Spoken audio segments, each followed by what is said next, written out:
Okay, to get started, what I'm going to do is I'm just going to click this leg to select it, and then I'm going to hit R to rotate and X to rotate about the X-axis. Then I'm just going to move my mouse around to see what happens. Okay, so that's not what we're looking for. The problem here is that the origin of this object, or its pivot point, is at the center of the world. Now, normally that's what we're looking for. If you were to import this die into Rise of Worlds, for example, putting its origin at the center of the world makes it really easy to align him with the ground plane. But for this animation system, we want the origin of each object to approximate the joint where that object would rotate about. Let me show you what I'm talking about. So I select the body and I hit H to hide so that we get an unobstructed view of these other parts. I can click the leg again, hit Tab to go into edit mode, 1 on my keyboard to enable vertex selection, and I'm going to zoom in a little bit. And I'm going to see that this vertex right here is about in the middle of this joint. So I'm going to click that right there. I'm going to hit Shift S, cursor to selected. You can see that this little ring right here appeared around our selection. That's our 3D cursor. I'm going to hit Tab to go back into object mode, right-click the object, set origin to 3D cursor.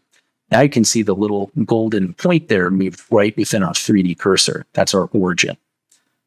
So if I once again rotate about the X-axis, you can see that now the leg moves as we would expect. So I'm going to do that really quickly for these other parts. So you hit Tab, Shift S, cursor to selected, Tab again, right-click, set origin to 3D cursor.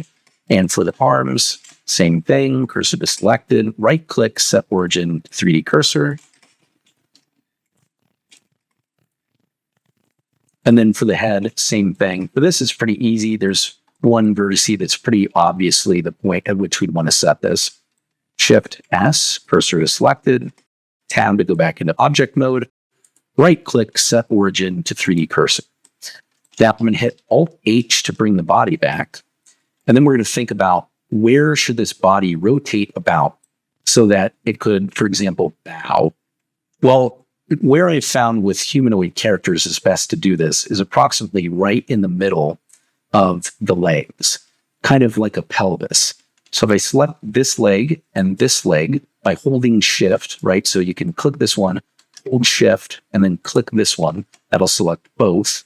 Shift S, cursor to selected.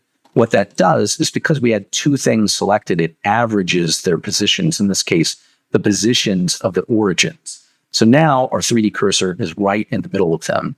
We can select the body again, right-click, set origin to 3D cursor, and there we go. If we rotate this, now he looks like he's bowing appropriately. If there's an issue, right? When we do this, you can see that the head and the arms still come along. We don't really want the legs to come along, but we do want the head and arms to follow.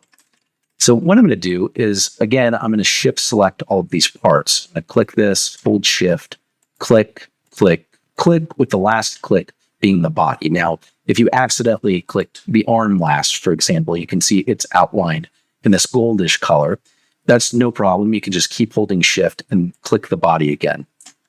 Now I'm going to hit Control Key and then select Object Keep Transform.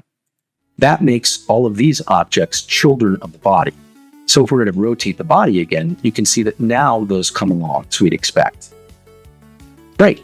So now we can move on to rigging this character.